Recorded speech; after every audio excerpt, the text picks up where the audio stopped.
स्वागतम आपका। किस तरह से नमन हम करें आपका, किस तरह से नमन हम करें आपका। स्वागतम स्वागतम स्वागतम आपका। आप आए बड़ी उम्र है आपकी, आप आए बड़ी उम्र है आपकी। बस अभी नाम हमने लिया आपका, बस अभी नाम हमने लिया आपका। किस तरह से नमन हम करें आपका, किस तरह से नमन हम करें आपका।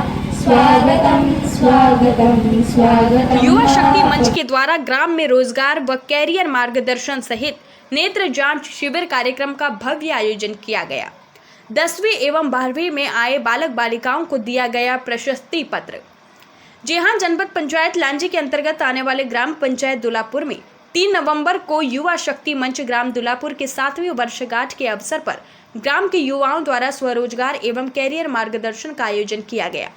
युवा शक्ति मंच के सदस्यों ने बताया कि ग्राम दुलापुर में युवा शक्ति मंच के 7वीं वर्षगांठ के अवसर पर दिनांक 3 नवंबर दिन रविवार को आमंत्रित अतिथियों ही मार्गदर्शन में यह कार्यक्रम किया गया।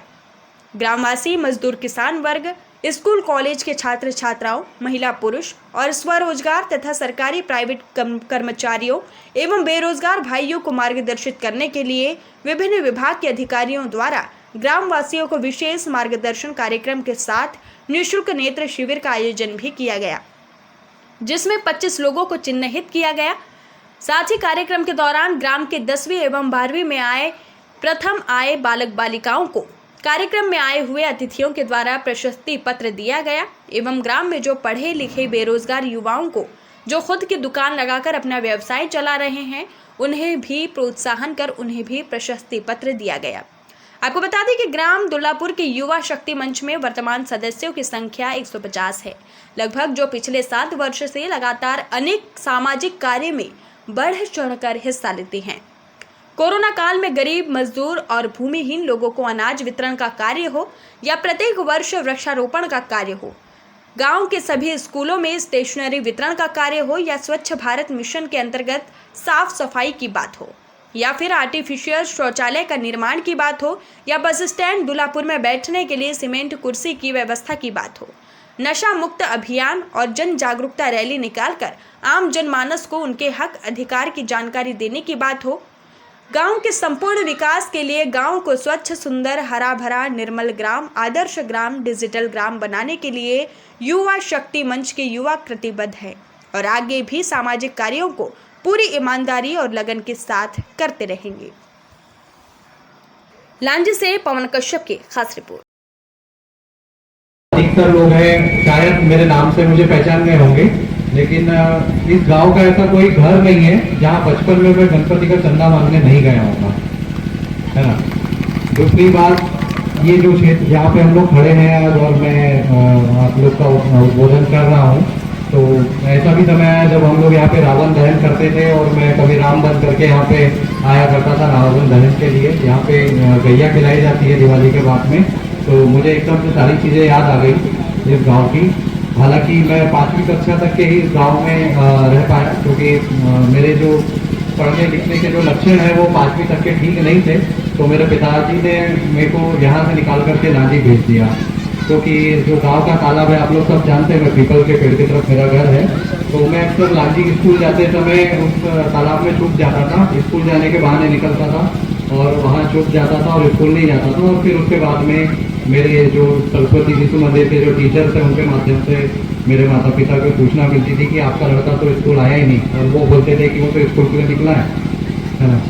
तो फिर वो समय था, वो बहुत अच्छा समय था। उसके बाद मैं लांजी गया, लांजी से मैं आगे हाई स्कूल पढ़ा मैंने उत्कृष्ट विद्यालय में, और उसके बाद मैं इंजीनियरिंग करने के लिए भोपाल गया। और मेरा पहले से सपना था कि मैं समाज के लिए कुछ करूं, लोगों के लिए कुछ करूं, क्योंकि मैं आप लोगों के बीच से ही आता हूँ, आपकी ग्रामीण पृष्ठभूमि से ही आता हूँ, तो मैंने आप लोगों की जो समस्या है बहुत करीब से देखी है। और उन समस्याओं के सॉल्यूशन के लिए मेरे मन में पहले से ही था कि मेरे को MPPSC या UPSC की परीक्षा पास करना है, आप लोगों के बीच में आना है और आप लोगों के लिए काम करना है। तो यही जो है मेरी जर्नी चालू होती है इस गाँव से और आगे जाती है। मैं दिल्ली गया कोचिंग करने के लिए, उसके बाद में वहाँ से मैं लौटा इंदौर। MPPSC की मैंने तैयारी प्रारंभ किया। मेरा सपना था, पहले IAS बनने का सपना था, वो पूरा नहीं हो पाया, तो मैं PSC में लौट आया। और मैं आप लोग को अपनी जो पढ़ाई की जर्नी है मैं वो बताना चाहता हूँ। इसलिए बताना चाहता हूँ कि यहाँ पे बहुत सारे युवा लोग भी हैं, तो मुझे लगता है कि कहीं ना कहीं मेरी कहानी से वो लोग प्रेरित होंगे। तो मैंने अपनी तैयारी चालू किया था सन 2014 से MPPSC और UPSC दोनों के लिए। मेरा पहला फोकस जो था वो UPSC था, लेकिन 2-3 अटेम्प्ट देने के बाद में मेंस देने के बाद में मेरा वहाँ पे इंटरव्यू कॉल नहीं आया, तो मैं MPPSC की ओर लौट गया। और 2014, 15, 16 तीनों जो MPPSC के जो बैच है वहाँ पे मैं इंटरव्यू तक के पहुँचा, लेकिन दुर्भाग्य की बात है कि मेरा फाइनल सिलेक्शन उसमें नहीं हो पाया। उसके बाद में मैंने ये भी बता दूं कि उसमें 3 जो है वो चरण होते हैं MPPSC में, प्रारंभिक परीक्षा, मुख्य परीक्षा और साक्षात्कार। तो मैं 3 बार साक्षात्कार में पहुंचा, मेरा फाइनल सिलेक्शन उसमें नहीं हो पाया। उसके बाद में मैंने सोचा कि चलो आगे वो ट्राई करते हैं। 2017 और 18 के लिए कोशिश किया, तो उसमें मेरा प्रारंभिक परीक्षा ही पास नहीं हो पाया। और उसके बाद में मैंने 2019 जो बैच है उसको मैंने फाइनल माना कि 2019 में अगर मेरा सिलेक्शन नहीं होता है तो मैं तैयारी छोड़ दूंगा, पूरी तरीके से छोड़ दूंगा, कोई भी काम धंधा ढूंढूंगा और यहाँ पे कुछ भी काम करूंगा। तो 2019 के लिए बहुत तैयारी किया मैंने, और सौभाग्य से मेरा प्रीलिम्स निकला और अच्छे नंबरों से मेरा प्रीलिम्स निकला। 100 में से 82 क्वेश्चन मेरे उसमें सही थे। और आगे सोचा कि चलो अब तो मिल गया, प्रीलिम्स पास हो गया, अब इस बार तो बिल्कुल सेलेक्ट होकर के रहना ही है और लोगों के लिए काम करना है। लेकिन मेरे को नहीं पता था कि उसी समय जो है कोविड-19 आ जाएगा, उसकी पहली लहर आ जाएगी, उसकी दूसरी लहर आ जाएगी और हम लोगों का जो परीक्षा परिणाम है वो हाईकोर्ट में फंस जाएगा। तो कोविड आया। कोविड में मेरे पिताजी को आप लोग सब जानते हैं, श्री देवराम बोरकर, मैं उन्हीं का सुपुत्र हूँ और वो शिक्षक थे, हेडमास्टर थे बिसोनी में।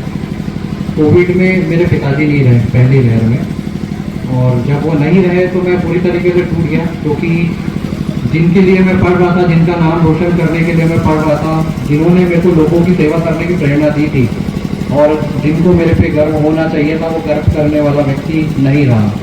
लेकिन चूंकि उस समय मैं प्रारंभिक परीक्षा अपनी दे चुका था और मेरा मेंस था, तो फिर भी मैंने हिम्मत जुटाया और जैसे तैसे मैंने सोचा कि नहीं चलो पढ़ते हैं।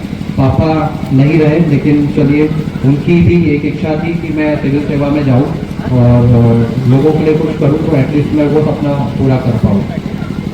उसके बाद जो है कोविड चला गया। कोविड के बाद में हमारा जो PSC का जो भी फैसला जो होना था हाईकोर्ट के माध्यम से, काफ़ी देरी हो गई वहाँ पे। 1 साल इंतजार किया, 2 साल इंतजार किया, 3 साल इंतजार किया, पूरी तरीके से टूट गया कि अब तो नहीं होना है। और उसी दरमियान जो मेरा छोटा भाई है मोहित बोरकर, वो हालांकि यहाँ पे उपस्थित नहीं है, उसकी अभी ट्रेनिंग चल रही है नरोन्ना एकेडमी में, वो आज ही गया है, वो आने वाला था यहाँ पे। तो उसी दरमियान जो है मैंने अपने भाई को भी जो है PSC या सिविल सर्विसेज के बारे में ट्रेनिंग करना चालू किया और इंदौर में उसका मैंने एडमिशन कराया अटल बिहारी वाजपेयी कॉलेज में, और उसने 3 साल जो है अपने ग्रेजुएशन किया। ग्रेजुएशन के साथ में ही उसने PSC की तैयारी किया और सौभाग्य मानिए कि पहले ही अटेम्प्ट में वो सेलेक्ट हो गया और वो नायब तहसीलदार बन गया। तो ये मेरे लिए बहुत बड़ी उपलब्धि थी कि चलो मैं पास नहीं हो पाया, लेकिन मेरे मार्गदर्शन से मेरा छोटा भाई जो है वो पास हो पाया। थोड़ी भी और थोड़ी हिम्मत मेरे भी कार्ड भी बने हुए हैं। लेकिन आप लोग यकीन नहीं मानोगे, आधार कार्ड की जो शुरुआत है 2010-11 के आसपास हुई थी और आज 2024 आ गया। जब मैं पातालकोट में गया, वहाँ पे भारिया की जनसंख्या जो है वो सबसे ज़्यादा सघन पाई जाती है और पातालकोट भारिया के लिए जाना जाता है। आज मान के चलिए 13-14 साल हो गए, 50% भारिया जनजाति के अभी तक के आधार कार्ड नहीं थे। आप सोचिए कैसे सरकारी योजनाओं का वो लोग लाभ लेते होंगे और कैसे अपना वो काम करते होंगे। और उन लोगों को भी नहीं था, वो जो है दुनिया से कटे हुए हैं और उनको कोई मतलब नहीं है शहरीकरण से, शहर के लोगों से, बाकी लोगों से कोई मतलब नहीं है। लेकिन सरकार की जिम्मेदारी थी कि उनके घर तक के पहुंचना, उनके दरवाजे तक के पहुंचना। हम उनके दरवाजे तक के गए, 41 करोड़ की हमने जानकारी बनाया उन लोगों की कि उनके पास में आयुष्मान है कि नहीं, समग्र है कि नहीं, आधार कार्ड है कि नहीं, किसान सम्मान निधि का किसी को पैसा मिल रहा है कि नहीं मिल रहा है। एक एक चीज उनके घर में जाकर के हमने बनवाया, वहाँ कैंप लगा करके बनवाया। और आज जो है 35,000 कुछ जनसंख्या वहाँ की है, 35,044। और आज के समय में जिनको थोड़ा बहुत प्रॉब्लम है उसको छोड़ करके लगभग हमने 34,000 लोगों का सारा प्रकार का सेचुरेशन या उनको जो भी प्रकार का लाभ दिलाना था हमने उसको कंप्लीट किया है। और उसी के बाद में जब ये प्रोग्राम जो है PM जनमन का थोड़ा सा समाप्ति की ओर आया, और तो अभी नई स्कीम आई है प्रधानमंत्री उन्नत ग्राम योजना। उन्नत ग्राम योजना के अंतर्गत जो है हम लोग जिस गांव की जनसंख्या 500 है और वहाँ पे 50% से अधिक जो है वो आदिवासी समुदाय रहता है, उस गांव के लिए अब हम लोग काम कर रहे हैं। हमारे जिले में लगभग 4 लाख लोगों के लिए काम करना है। 591 गाँव ऐसे हैं जो चयनित हुए हैं जहाँ पे आंगनबाड़ी से लेके रोड से लेके सभी प्रकार का जो इंफ्रास्ट्रक्चर है वो डेवलप होना है। हम लोग जो है अभी उसके लिए काम कर रहे हैं। तो मेरा ये तब बताने का ये था कि जहाँ मैं काम कर रहा हूँ वहाँ काम करने का जो मोटिवेशन है, काम करने की जो प्रेरणा है, मेरे को मेरे गांव से ही मिलती है।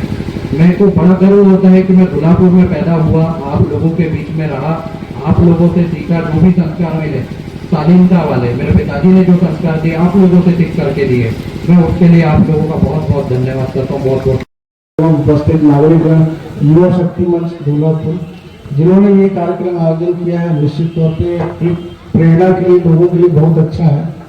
और ऐसे कार्यक्रम युवा वर्ग के द्वारा यदि संचालित किया जाता है ग्रामों में, तो ग्रामों के विकास के लिए, गांवों की जागरूकता के लिए और जो भी समस्या है उनकी चुनौतियों के लिए बहुत अच्छा रहता है। जैसा कि अभी मनीष बोरकर जी ने अपने बारे में बताया, उन्होंने काफी संघर्ष किया और गांव की समस्याओं को काफी करीब से देखा है। तो इससे ये एहसास होता है कि गांव में काफी प्रबल इच्छा शक्ति के लोग रहते हैं। किसी भी प्रकार की समस्याओं का सामना करने के लिए हमारे पास इच्छा शक्ति होना जरूरी है, लगन होना जरूरी है। बाकी आज के समय में तो स्टडी मटेरियल ऑनलाइन कहीं से भी डाउनलोड करके आप निकाल सकते हैं। तो सभी बच्चों से मेरा यही अनुरोध है कि अपने पढ़ाई के प्रति अपना लगन, दृढ़ संकल्प कायम रखें। स्वास्थ्य शिविर के संबंध में खुंदल जी का बेहतरीन प्रयास रहता है लोगों के लिए, लोगों को जागरूक करना और उनको बेहतर स्वास्थ्य सुविधाएं देना। आज के समय में हम ये देखते हैं कि अपनी छोटी छोटी बीमारियों और समस्याओं के लिए लोगों को कई दूर तक जाना पड़ता है, जहाँ पर उनको न रह पाने की सुविधा मिलती है, न सही मार्गदर्शन मिलता है, जिससे उनका सही स्वास्थ्य उपचार भी नहीं हो पाता है। लेकिन ये उनका काफी अच्छा प्रयास है कि कम से कम गांव के स्तर पे वो जो कैंप आयोजित करके लोगों को बताते हैं कि किस प्रकार हमको किस स्वास्थ्य उपचार के लिए कहाँ जाना पड़ेगा। एक ये अच्छा मिसाल है उनके लिए, गांव के लिए। काफी मैं उनको धन्यवाद दूंगा कि उन्होंने ये प्रयास ग्रामीण क्षेत्र में किया है। समय समय पर कैंप भी आयोजित करते रहते हैं। तो ये निसंदेह प्रशासन की ओर से यदि जो भी मदद की आवश्यकता पड़ेगी, निसंदेह मैं उनके साथ खड़ा हूँ। जो भी मेरे से बनेगा प्रशासनिक तौर पर पूरा उनकी मदद करूँगा। इसके अलावा ग्रामवासियों से भी यही मैं अपेक्षा रखूंगा कि वो भी अपने बच्चों को जागरूक करें, पढ़ाई के प्रति सचेत करें और आने वाली समस्याओं, नई चीजें जो परिवर्तन में आ रही हैं। आज के समय में हम देखते हैं कि हर चीजें नेट पे उपलब्ध है, लेकिन आज के बच्चे यदि हर समय नेट पे ही उपलब्ध रहेंगे तो वो उनके लिए नुकसानदेह भी होता है। उसका उपयोग हम केवल उतना करें जो हमारे लिए लाभदायी हो। ऐसा नहीं कि हम दिन भर गेम खेलने में ही लगा दें। गेम बच्चों के इंटरटेनमेंट के लिए जरूरी है, लेकिन इसका दुष्परिणाम भी हमको देखना पड़ जाता है। जो हमारे जीवन के लिए आवश्यक हो, जो हमारे शिक्षा के लिए आवश्यक हो, जो हमारे संस्कार के लिए आवश्यक हो, इन्हीं चीजों को आत्मसात करें। बाकी संस्कार के लिए गांव के बुजुर्ग हमेशा साथ में रहते हैं। बहुत अच्छी बात है कि यहाँ बुजुर्ग श्री गुरुकर जी हैं, उन्होंने भी काफी मेहनत की है गांव को जागृत बनाकर रखने के लिए। मैं भी उनका तहे दिल से आभारी हूँ, क्योंकि एक बुजुर्ग जो ऐसी धरोहर है, गांव को हमेशा पिछली बीती चीजों को आगे बढ़ाने के लिए बुजुर्ग हमेशा सामने खड़े रहते हैं। एक प्रकार का छांव है वो गांव के लिए। जहाँ भी कोई ऐसी समस्या रहती है, बुजुर्ग हमेशा मार्गदर्शन देते हैं कि किस प्रकार से इन समस्याओं को हमने देखा है या हम उसको किस प्रकार निराकरण करेंगे। ये इस गांव के लिए बहुत अच्छी बात है। जो भी समस्याएं रहती हैं उनमें गांव की एकजुटता बहुत जरूरी है। यहाँ के लड़के जिस प्रकार का संगठन तैयार करके अपने गांव को प्रेरित करते हैं, गांव की समस्याओं को आगे रखते हैं, लोगों को आमंत्रित करके गांव के बारे में बताते हैं और गांव वालों को ये प्रेरित करते हैं कि वो भी किसी प्रतियोगी परीक्षाओं में शामिल हों और बेहतर प्रयास और प्रदर्शन करें। जैसा गोलकर जी को आपने देखा, इसी प्रकार और भी बच्चे हैं। सारी प्रतिभाएं गांव में ही रहती है, ऐसा नहीं कि सब चीजें शहर में हो तभी अपन कर पाएंगे। जिनसे मैंने शिक्षा ली है, मेरा एक मित्र है कमल किशोर सूद, वो आज झारखंड में अपर मुख्य सचिव है। तो जब मैंने MSc पास किया था तो सबसे पहले उनके पास गया था कि मैं कैसे तैयारी करूं। उन्होंने बताया कि MSc पास आउट लड़के को ये बताने की जरूरत नहीं कि उसको क्या पढ़ना है, आप स्टडी मटेरियल कलेक्ट करो और पढ़ाई करो, सिर्फ पढ़ाई और पढ़ाई। उनसे सीख के मैंने पढ़ाई की तैयारी चालू की थी अपने एग्जाम्स की, और आज मैं इस पद पर पहुंचा हूँ। तो ऐसे हमें हमेशा मार्गदर्शक मिलते रहते हैं।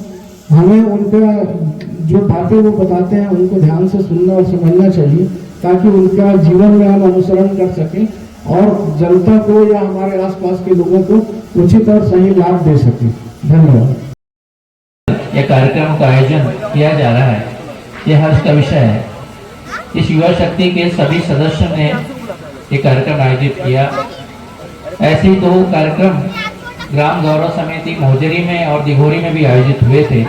वो भी एक अच्छे प्रयास है कि हम लोगों के लिए किस तरीके से काम करें, और जो हमारे गांव में उच्च पदों पर चयनित हुए हैं, जिन्होंने प्रशासनिक पदों पर जाकर अपने काम किए हैं, आगे बढ़े हैं, हम उनका अभिवादन करें और उनके मार्गदर्शन को उन लोगों को प्रेरित करें, उन लोगों को बताएं जो इस चीज में आगे बढ़े।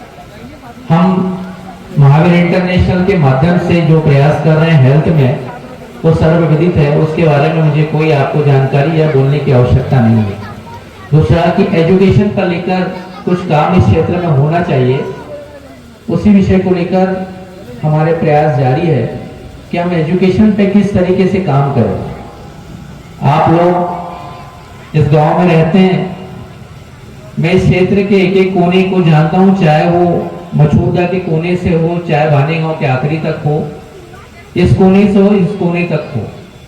मेरा एक गांव में भ्रमण है और व्यक्तिगत भ्रमण है, कैंपों के माध्यम से ऐसे भी मैं जाकर इस क्षेत्र में भ्रमण किया। इस छोर के अंतिम छोर में जहाँ आदिवासी भ्रमण, मतलब आदिवासी जो छोर है जहाँ पे लोग निवास करते हैं, मेरे एक गांव घूमे हुए, मुझे किसी की आवश्यकता नहीं, अगर कहीं वहीं जाना है मुझे तो मैंने वहाँ का परिवेश देखा है, वहाँ की कार्य योजना देखा है, शासन प्रशासन अपनी ओर से सारी मदद कर रहे हैं, फिर भी उसके बाद कुछ कमियां रह जाती है।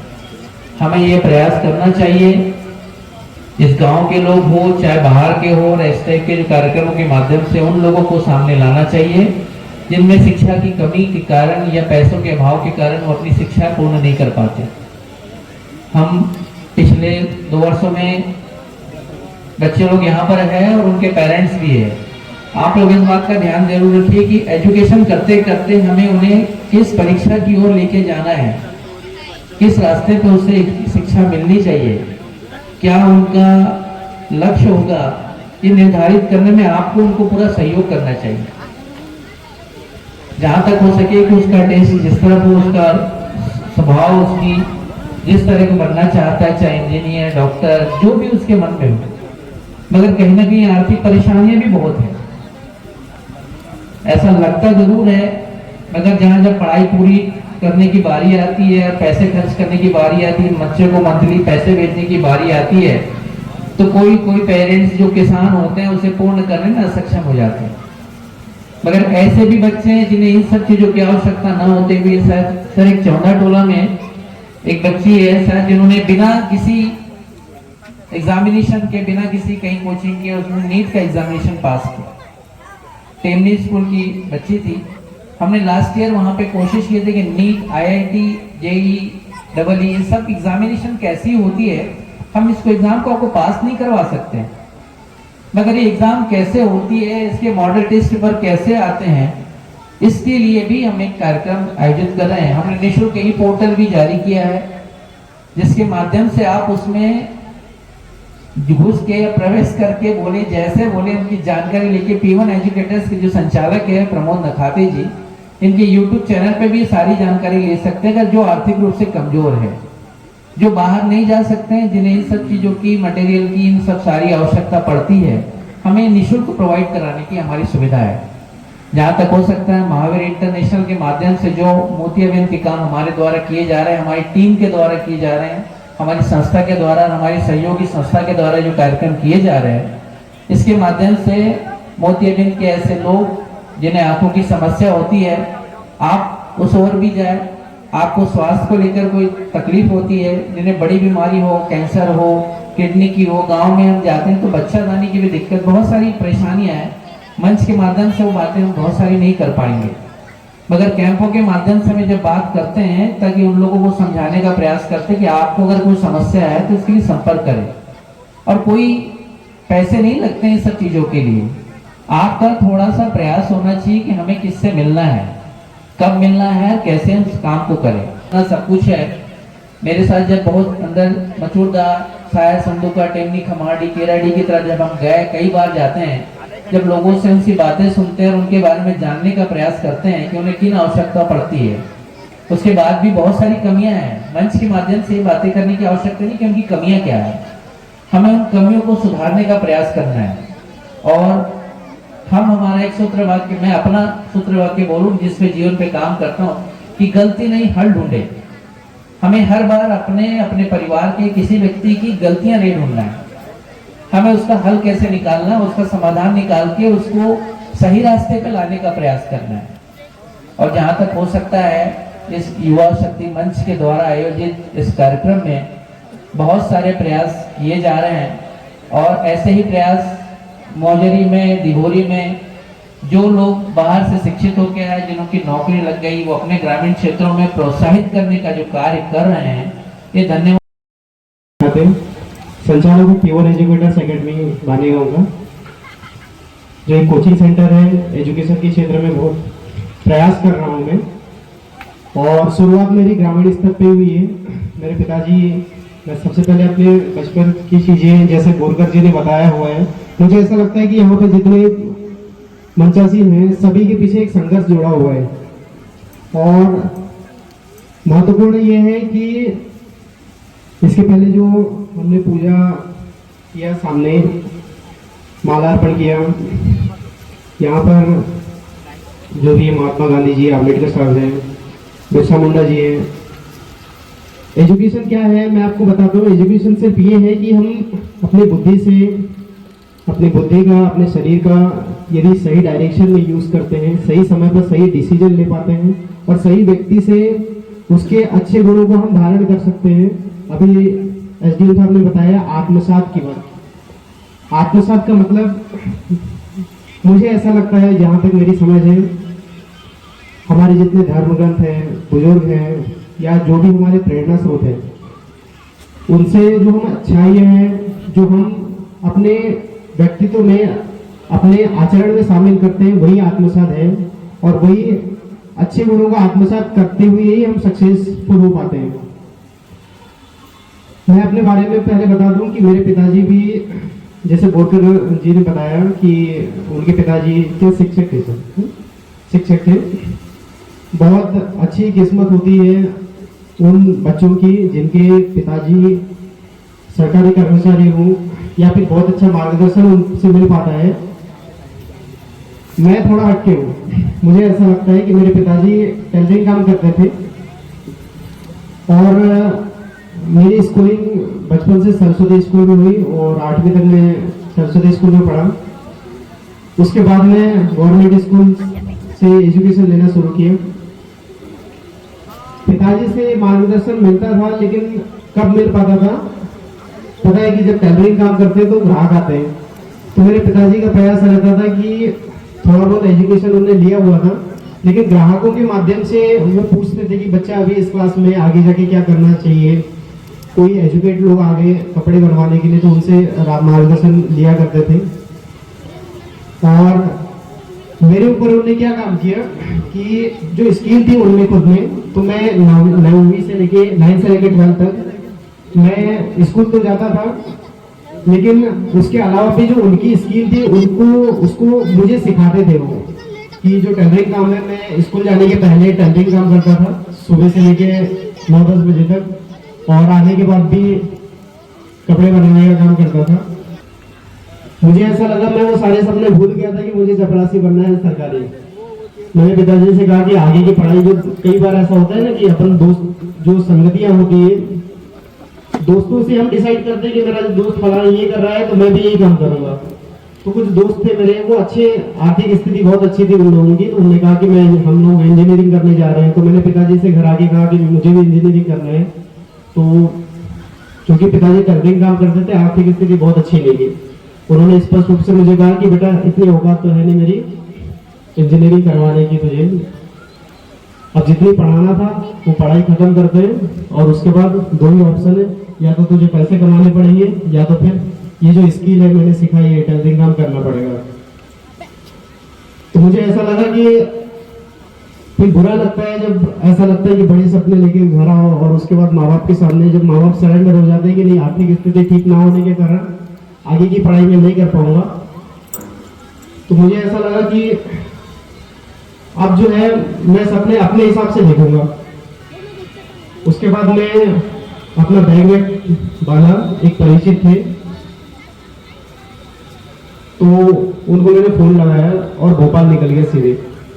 वहां पर जाने के बाद मैंने जॉब ढूंढा, क्योंकि वहां पर सर्वाइव करना भोपाल में थोड़ा सा मुश्किल होता है बेरोजगार लोगों के लिए। मैं वहां गया, लगभग 1 जुलाई 2010 को मैंने भोपाल गया। 12 जुलाई 2010 तक मैंने सिर्फ नौकरियां ढूंढी। अपना रिज्यूम प्रिंट आउट लेने के बाद में वहाँ MP नगर जोन 1 जोन 2 है और जितनी कंपनीज थे सब जगह जैसे निमंत्रण कार्ड बांटते हुए मैंने अपना रिज्यूम बांटा वहाँ पर, लेकिन वहाँ पर जॉब की चांसेस समझ में नहीं आए। उसके बाद पता चला कि शाम के टाइम में कि एक कॉलेज है सागर कॉलेज, वहाँ पर इंटरव्यू चल रहे हैं SIRT में। तो वहाँ पर गया तो वहाँ पर मुझे इंटरव्यू वगैरह हुआ, तो वहाँ पर मुझे सिलेक्शन हुआ कि और पॉलिटेक्निक किया हुआ था तो मुझे लैब टेक्नीशियन की